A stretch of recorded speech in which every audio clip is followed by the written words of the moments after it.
এই সক্রেটিস, তুই বল তো দেখি, বাংলাদেশের জাতীয় মাছের নাম কি? স্যার, এই নিয়ে প্রশ্ন করলেন। বাংলাদেশের জাতীয় মাছের নাম হচ্ছে পাঙ্গাস মাছ। হুম, সকেট কি পাগল হয়ে গেল নাকি? তো বাংলাদেশের জাতীয় মাছের নাম হবে পাঙ্কাস। তোর মাথা কি ঠিক আছে? আরে এই কথা, পাঙ্কাস কিবা করে জাতীয় মাছ হয়? জাতীয় মাছের নাম হচ্ছে ইলিশ। তো সেটাও জানিস না? স্যার, এই জমিতে মাছ কি করে আমাদের জাতীয় মাছ হয়, যেটা আমাদের নাগালের বাইরে, টাকা তো কিনা খাইতে পারি না। এটা কোন পাগলের জাতীয় মাছ ঘোষণা করছিল? আমার স্যার মাথায় ধরে না। আপনার কি জানা আছে? কি রে সক্রেটিস, মাছ আবার জমিদার হয় নাকি? হয় স্যার, হয়।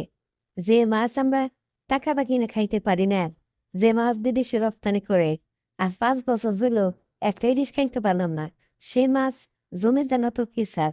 আর এটা কইতেছেন আপনি আমাদের জাতীয় মাছ? কখনো হইতে পারে না। পাঙ্গাস মাছ আমার নিয়মিত খাই। তাছাড়া ইলিশ মাছের চেয়ে তো স্বাদে কম না। তাহলে স্যার আমি কেন ওই ইলিশকে জাতীয় মাছ বলতে চাইব? আমার পছন্দের মাছ পাঙ্গাস মাছ। এই জন্য স্যার পাঙ্গাস মাছকেই জাতীয় মাছ বলতে হবে। আর স্যার, পাঙ্গাস মাছ যদি জাতীয় মাছ না হয়, আমরাও আন্দোলন করব। আমরাও শাহবাগে যাব। আমরাও পাঙ্গাস মাছের জাতীয় মাছ হিসেবে ঘোষণা করব। দেখি আমাদের ফেরাইকে। ওরে পাগলা, সব কিছুর মধ্যে এত আন্দোলন খুঁজিস কেন? আন্দোলন করে কি সব কিছু সমাধান করা যাইব? ইলিশ মাছ জাতীয় মাছ, এটা মাইনে নেই। আপনি তো স্যার কইবেনি। আপনার তো দুর্নীতি টাকা আছে। এটা কি আমরা জানি না? আপনার কাছে 1500 2500 টাকা হইলে কি আপনার ঘরে তো ইলিশ যাইবই। আমাদের তো আর এত টাকা নাই স্যার। আমরা সীমিত আয়ের মানুষ। তাইলে আমরা আন্দোলন করবো নাকি? আপনি করবেন?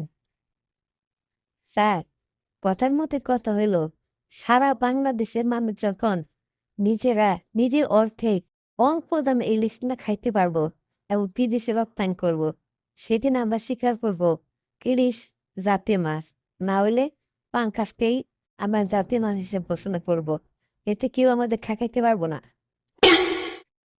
হয়েছে, তুই এবার থাম। তোর আর কোনোদিন এই জাতীয় মাছ সম্পর্কে প্রশ্ন করবো না। এবার পড়াশোনায় মন দে।